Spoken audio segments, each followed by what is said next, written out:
Welcome to the Nocturnal Astronomer. I am your host, Atlas Reid, and tonight we embark on a journey through the darkest night of the year. The winter solstice has captivated humanity for thousands of years, marking a turning point in our dance with the sun. Ancient peoples built monuments to capture its light. Modern astronomers measure its precision down to the second. And for those of us seeking restful contemplation, there is something deeply soothing about understanding why darkness reaches its peak on this single day each year. Tonight, we will explore the celestial mechanics that create the longest night, venture into prehistoric monuments aligned with astonishing accuracy, and discover how cultures across time have honored this moment when light begins its gradual return. We will discuss Earth's tilt, the path of sunlight across our tilted world, and the profound ways our ancestors understood these cosmic rhythms long before telescopes and satellites. If you enjoy these types of videos, I would love it if you would give this a thumbs up and subscribe to the channel. It helps more people discover these peaceful explorations of the cosmos. I am also curious, where are you watching from, and what time is it where you are? Drop a comment below. It is always wonderful to know that we are all looking up at the same sky from different corners of our planet. Let's dive in. The winter solstice occurs each year around December 21st or 22nd in the Northern Hemisphere. This is the moment when the North Pole tilts furthest away from the sun. The result is simple and profound, the shortest day and the longest night of the entire year. For someone in London, daylight lasts just 7 hours, 49 minutes, and 42 seconds. The rest is darkness. Compare that to the summer solstice in June, when daylight stretches past 16 hours, and you begin to understand the dramatic swing our planet experiences. The word solstice itself comes from Latin. Sol means sun, and sistere means to stand still. The name reflects an ancient observation. For several days around the solstice, the sun appears to pause in the sky. Its path stops moving southward and hangs at the same low angle before reversing course.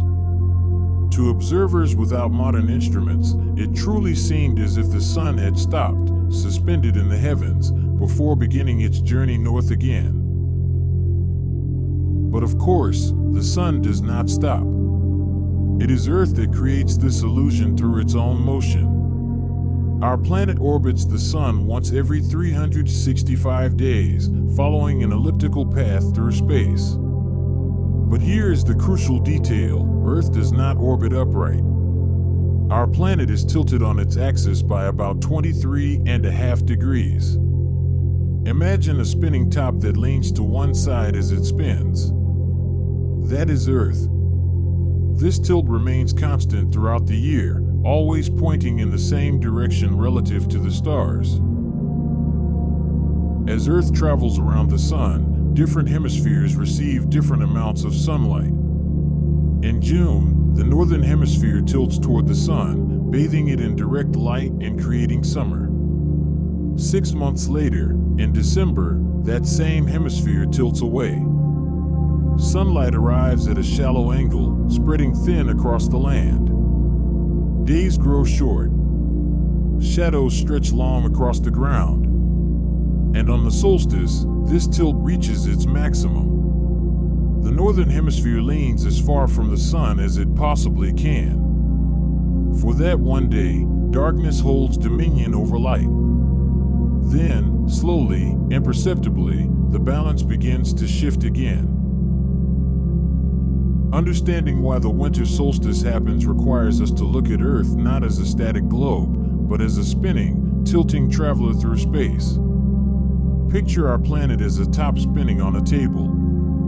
If that top were perfectly upright, the northern and southern hemispheres would receive equal sunlight throughout the year. Every day would have 12 hours of light and 12 hours of darkness. There would be no seasons. No winter solstice. No long dark nights or endless summer days. But Earth is not upright. It tilts at an angle of 23.4 degrees from the perpendicular. This tilt is not random. Scientists believe it resulted from a colossal collision early in our solar system's history, approximately 4.5 billion years ago. A Mars-sized body named Theia crashed into the young Earth with unimaginable force. The impact melted both bodies, ejecting vast amounts of debris into space. That debris eventually coalesced into our moon. The collision also knocked Earth off its axis, leaving it tilted at the angle we measure today. This tilt has remained remarkably stable over billions of years. The moon helps maintain it through gravitational influence.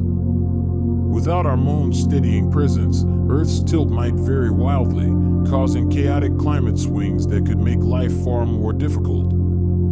Instead, the tilt varies only slightly, oscillating between 22.1 and 24.5 degrees over a cycle lasting about 41,000 years. Currently, we sit at 23.4 degrees, a value that changes so slowly we barely notice it within human lifetimes. When we talk about Earth's axis, we mean an imaginary line running through the North and South poles. Earth rotates around this axis once every 24 hours, giving us day and night. But because the axis is tilted, the planet's orientation relative to the Sun changes as it orbits. During the Northern Hemisphere's winter solstice, the axis tilts the North Pole away from the Sun.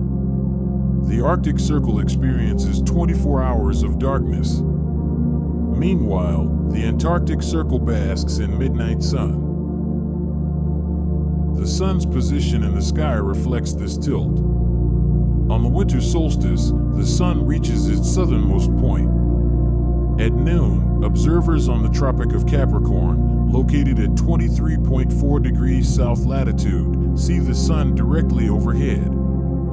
This line passes through parts of Australia, Chile, southern Brazil, and northern South Africa. North of this line, the Sun never climbs as high. In London, the Sun reaches only about 15 degrees above the horizon at noon. In Scandinavia, it barely rises at all. In the Arctic, it does not rise. Think of it like this.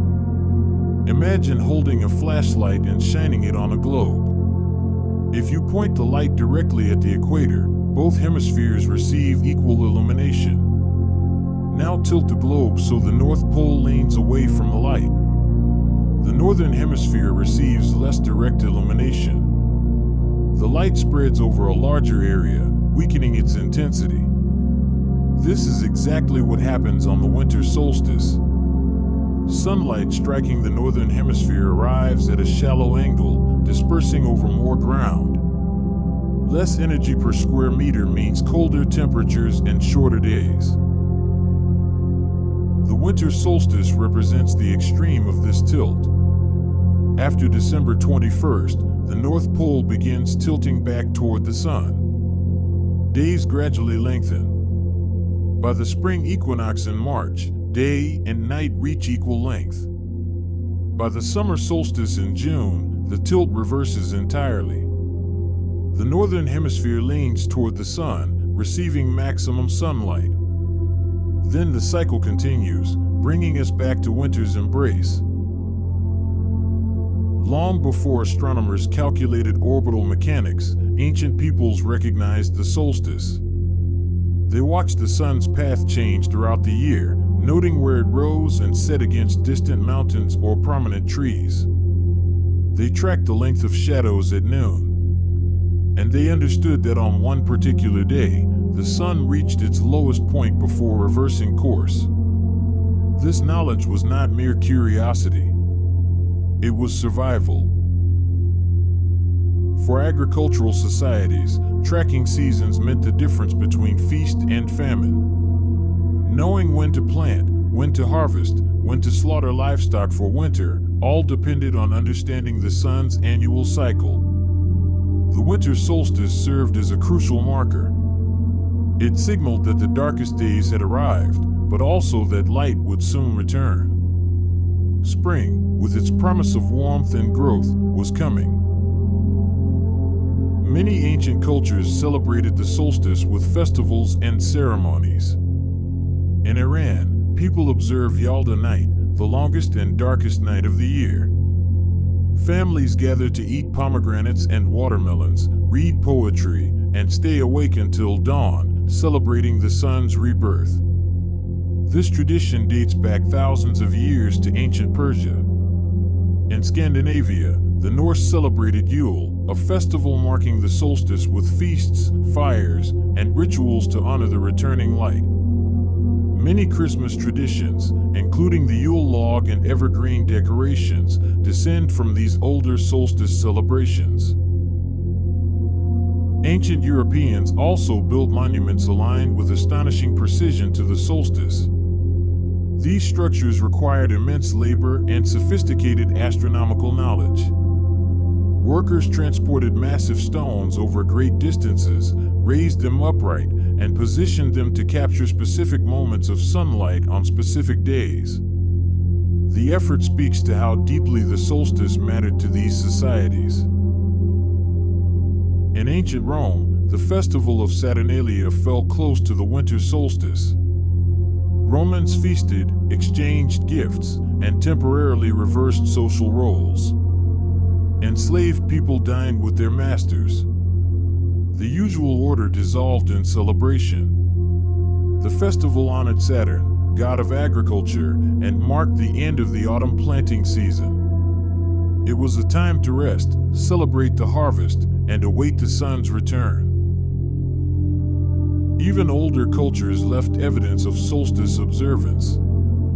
Archaeological sites dating to the Neolithic period, the New Stone Age beginning around 10,000 BCE, show alignments to the winter solstice. At these latitudes, survival through winter required careful planning. Livestock were often slaughtered before the solstice to avoid feeding them through the lean months.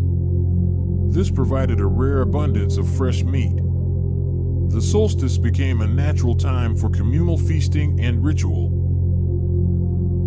The Jewish tradition of Hanukkah, while commemorating a historical event, also falls near the winter solstice. The lighting of candles for 8 nights celebrates the miracle of light enduring. Similarly, many cultures developed light-based rituals around this darkest time of year, as if to sympathetically encourage the sun's return through imitative magic. Light fires, and the sun will grow stronger. Keep vigil through the night, and dawn will surely come. These practices reveal something profound about human nature. We are pattern-seeking creatures. We observe, remember, and attempt to influence the cycles we depend upon. The winter solstice represents one of the most important patterns, the promise that after darkness comes light, after cold comes warmth, after death comes rebirth. Perhaps no monument captures our fascination with the winter solstice quite like Stonehenge. This prehistoric stone circle stands on the Salisbury Plain in southern England, its massive sarsen stones arranged in a pattern that has puzzled and inspired people for millennia. While many associate Stonehenge with the summer solstice, when thousands gather to watch sunrise through the heel stone, archaeological evidence increasingly suggests that the winter solstice held greater significance for its builders. Stonehenge was constructed in stages over approximately 1,500 years, beginning around 3000 BCE. The monument we see today, with its iconic trilithons and stone circle, dates to around 2500 BCE. These builders possessed no written language, no metal tools, no wheels. Yet they created one of the most precisely aligned astronomical structures in the ancient world. The primary axis of Stonehenge aligns with both the summer solstice sunrise and the winter solstice sunset. On December 21st, the setting sun shines directly through the central trilithon, the tallest stone archway. For someone standing at the northeast entrance, the sun appears to set perfectly framed between the massive uprights. This alignment is no accident. The entire monument orients around this sight line. Recent excavations near Stonehenge at a site called Dennington Walls uncovered evidence supporting the winter solstice theory. Archaeologists found animal bones, primarily from pigs and cattle. Analysis of the teeth revealed the animals' ages at slaughter. Most were around 9 months old. If born in spring, they would have been slaughtered in midwinter, right around the solstice. This pattern repeated across multiple years. Additionally, the sheer quantity of bones suggests massive feasts involving hundreds or even thousands of people. These findings paint a picture of Stonehenge as a winter gathering place. People traveled from across Britain, bringing livestock for ritual slaughter and communal feasting. They came together at the darkest time of year to mark the sun's turning point. The monument served as both calendar and cathedral, a place where earthly and celestial concerns converged. Standing inside Stonehenge at the winter solstice must have been a powerful experience for Neolithic people. Imagine the scene. The shortest day of the year draws to a close. Cold settles over the plain. People gather in the growing darkness. Then, as the sun touches the horizon, its dying light streams through the stones, illuminating the central space with golden fire. For a few precious minutes, the monument glows. Then darkness falls. But the message is clear: the sun has reached its lowest point. From this moment forward, light will grow. The cycle continues. Life will return. Today, about 1,000 to 3,000 people gather at Stonehenge each year for the winter solstice. English Heritage, which manages the site, opens access to the interior during this special time. Modern Druids perform ceremonies. People sing, play drums, and stand together in the cold darkness, waiting for that moment when the sun sets through the stones. It is a tradition spanning 5,000 years, connecting us directly to our ancient ancestors who built this monument and watched the same celestial event. Other nearby monuments also align with the solstices. Woodhenge, a timber circle excavated near Dennington Walls, shared Stonehenge's axis, oriented to both winter and summer solstices. The complexity of this sacred landscape suggests that solstice observations were central to the religious and social life of Neolithic Britain. If Stonehenge impresses with its massive stones and dramatic sunset alignment, Newgrange astounds with its precision engineering and intimate capture of sunrise. Located in Ireland's Boyne Valley, Newgrange is a passage tomb older than Stonehenge and the Egyptian pyramids. Built around 3200 BCE, over 5,000 years ago, it represents one of humanity's earliest and most sophisticated architectural achievements. From outside, Newgrange appears as a large circular mound, 85 meters in diameter and 13 meters high, covering approximately 1 acre. A striking white quartz facade gleams in sunlight. 97 curbstones ring the base, many carved with spiral patterns and geometric designs. But the true marvel lies hidden inside.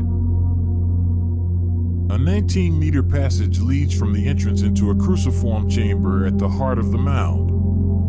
The passage is narrow and low, forcing visitors to stoop as they move through darkness toward the chamber. But Newgrange's builders designed something extraordinary. Above the entrance sits a rectangular opening called the roof box. And on the morning of the winter solstice, this roof box does something remarkable. At approximately 8:54 a.m. on December 21st, about 4.5 minutes after sunrise, the sun reaches a precise angle. Its rays enter the roof box and travel down the 19-meter passage, illuminating the chamber floor. For exactly 17 minutes, sunlight fills the interior space, bathing ancient carvings in golden light. Then, as the sun continues rising, the beam narrows and withdraws, leaving the chamber in darkness once more. The precision of this alignment staggers the imagination. The passage runs straight as an arrow from entrance to chamber. The roof box sits at exactly the right height and angle to capture the low winter sun. The chamber floor lies at precisely the correct distance to receive the light. Any of these measurements off by even a meter, and the phenomenon would not occur. Yet Stone Age farmers achieved this accuracy using nothing but stone tools, observation, and extraordinary patience. Archaeologist Michael O'Kelly rediscovered this alignment in the 1960s. Local tradition held that the tomb filled with light on the shortest day, but no one had witnessed it in modern times. During excavations, O'Kelly uncovered the roof box and suspected its purpose. On December 21, 1967, he stood alone in the chamber before dawn, waiting to see if the tradition held truth. As the sun rose, light began seeping through the passage. The beam grew stronger, brighter, until the entire chamber glowed. O'Kelly stood transfixed. He later wrote that he half expected the ancient sun god Dagda to appear or to bring the roof down upon him for disturbing this sacred space.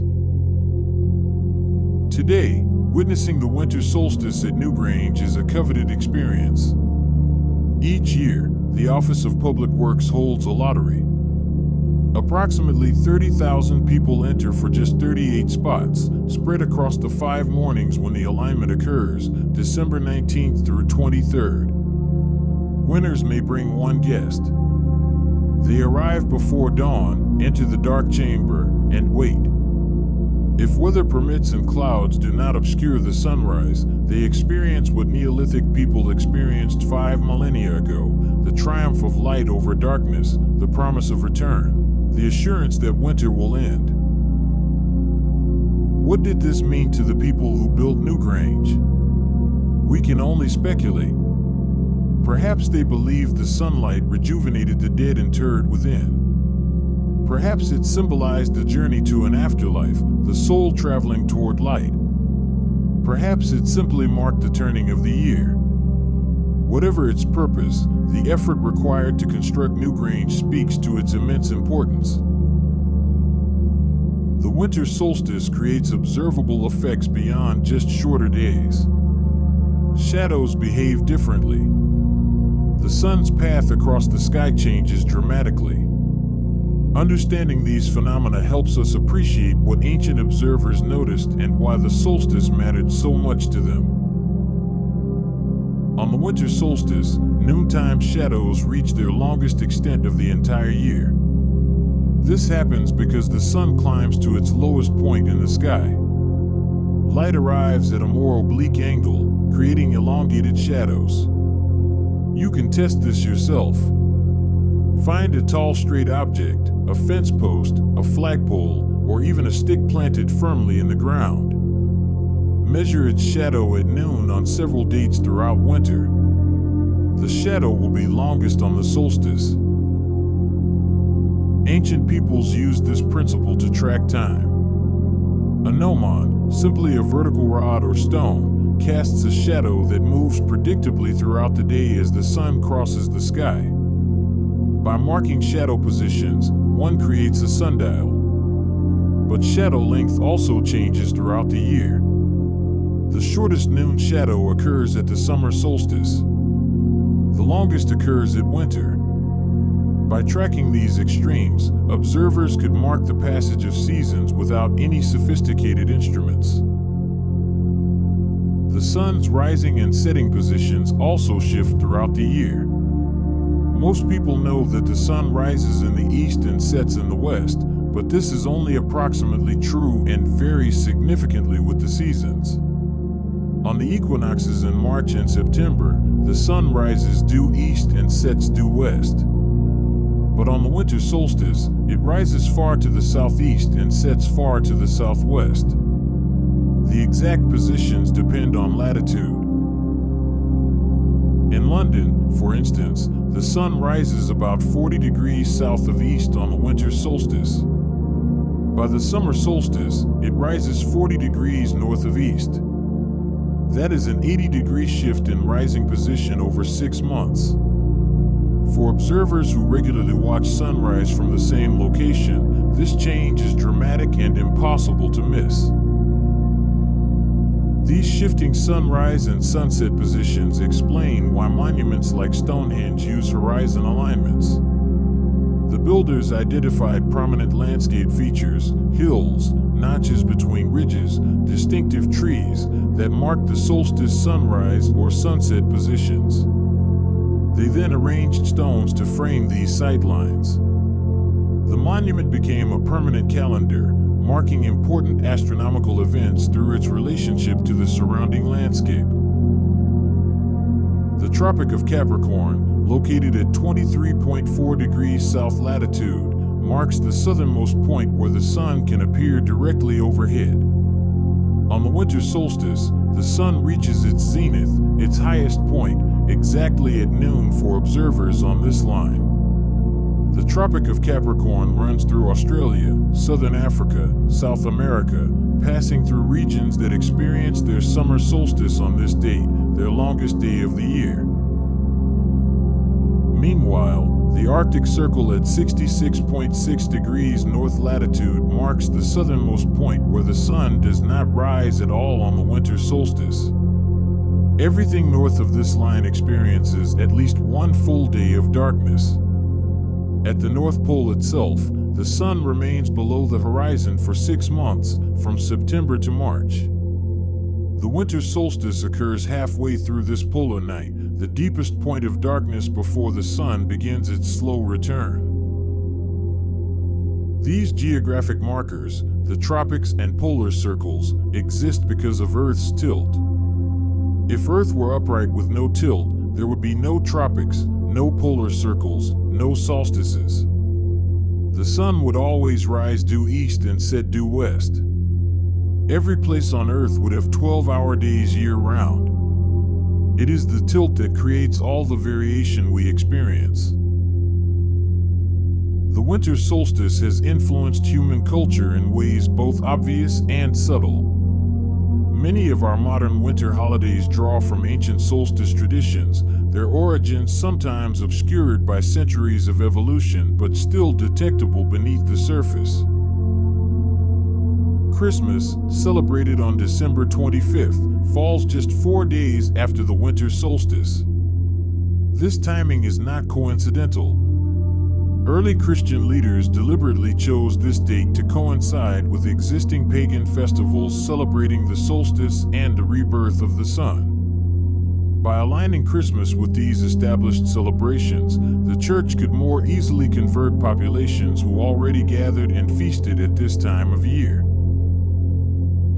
Saturnalia, the Roman festival honoring the god Saturn, ran from December 17th to 23rd, encompassing the solstice. Romans decorated with evergreen boughs, exchanged gifts, and held elaborate feasts. Sound familiar? Many Christmas traditions descend directly from Saturnalia. The birthday of the unconquered sun was celebrated on December 25th. When Christianity became Rome's official religion, the date transferred to celebrate Christ's birth, though historical evidence suggests Jesus was likely born at a different time of year. In Scandinavia, Yule celebrated the winter solstice with fires, feasting, and the burning of a Yule log. The log, a massive piece of wood, burned throughout the longest night, its light defying the darkness. Families saved a piece of the log to kindle next year's fire, maintaining an unbroken chain of light. Modern Yule traditions persist in Norway, Sweden, and other Nordic countries, though often now incorporated into Christmas celebrations. The Jewish festival of Hanukkah, while commemorating the rededication of the Second Temple in Jerusalem, falls near the solstice and centers on light. For 8 nights, families light candles on the menorah, adding one each evening until all 8 glow together. The festival celebrates the miracle of oil that burned for 8 days when it should have lasted only 1. But it also, like many winter festivals, marks the persistence of light during the darkest season.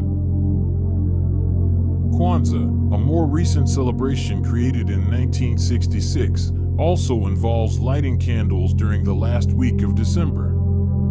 Each night from December 26th to January 1st, families light a candle representing one of 7 principles: unity, self-determination, collective work, cooperative economics, purpose, creativity, and faith. While Kwanzaa honors African American culture rather than astronomical events, its timing and use of light connected to the broader pattern of winter celebrations. In ancient China, the Dongji festival marked the winter solstice as a time for family reunions and the making of special foods like tang yuan, sweet rice balls symbolizing reunion and completion.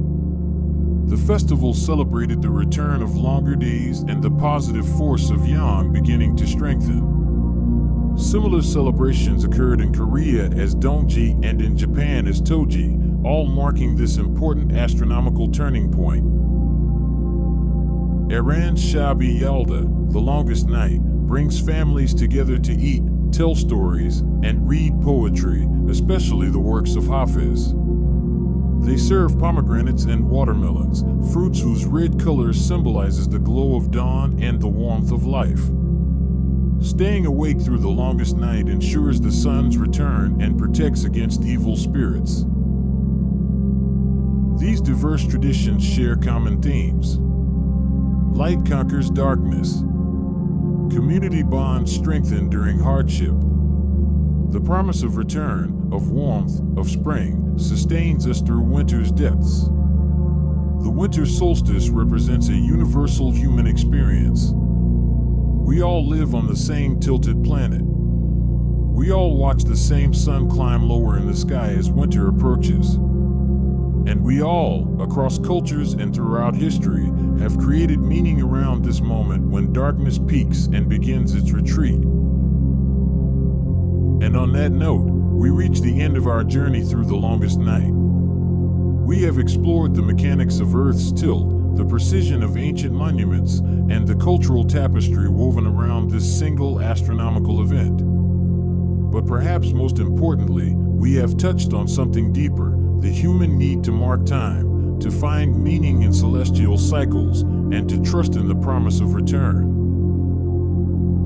The winter solstice reminds us that darkness is not permanent. Even at its deepest point, it begins to recede. This has resonated with humanity for thousands of years. Our ancestors, lacking electric lights and central heating, experienced winter's darkness more intensely than most of us do today. For them, the solstice was not just an interesting astronomical event. It was a lifeline, a guarantee that the world would continue, that warmth would return, that life would persist. Modern astronomy has stripped away much of the mystery. We understand exactly why the solstice occurs. We can calculate its timing to the second. We know Earth's tilt, its orbital period, and the mechanics of seasons. Yet knowledge does not diminish wonder. If anything, understanding the vast scales involved, billions of years of planetary evolution, the delicate balance that makes our seasons possible, the engineering genius of Neolithic builders working without modern tools, deepens our appreciation. Standing at Stonehenge or Newgrange during the winter solstice creates a profound connection across time. The same sun shining through those carefully aligned stones today shone through them 5,000 years ago. The same cold wind that chills modern observers chilled our ancient ancestors. The same hope for spring's return filled their hearts. We are part of an unbroken chain of humans looking up at the sky, trying to understand our place in the cosmos. The winter solstice also reminds us of Earth's interconnectedness. When the Northern Hemisphere experiences its longest night, the Southern Hemisphere celebrates its longest day. This simultaneous difference, people experiencing opposite seasons on the same planet, speaks to the beautiful complexity of our world. As we move past the solstice toward spring, days gradually lengthen. The change is subtle at first, just a minute or two gained each day. But it accumulates. By late January, the difference becomes noticeable. By February, spring's approach seems plausible. By March's equinox, day and night reach equal length. And by June's solstice, we arrive at the opposite extreme, the longest day, the brightest light, the fullest expression of solar abundance. Then the cycle reverses, and we journey back toward winter's embrace. This rhythm has governed life on Earth for billions of years. Organisms evolved in sync with it. Trees drop leaves in autumn to survive winter. Birds migrate to warmer climates. Bears hibernate. Humans harvest and store food. We are all, in our own ways, responding to the same celestial mechanics that produce the solstice. In our modern world of artificial light and climate-controlled environments, it is easy to lose touch with these natural cycles. We can work at any hour. We maintain constant temperature year-round. Seasons become aesthetic rather than essential, a change in wardrobe rather than a fundamental shift in daily life. But the solstice offers us a chance to reconnect, to step outside on the longest night, to notice the sun's low angle, to appreciate the rhythm that has structured life on Earth since long before humans walked the planet. Thank you for joining me on this exploration of the winter solstice. I hope it has brought you some peace, some wonder, and perhaps a deeper appreciation for the cosmic dance that gives us seasons, days, nights, and the endless cycle of change that makes life possible. If you enjoyed this journey, please consider subscribing and sharing this video with others who might find comfort in these nocturnal contemplations. Until next time, keep looking up.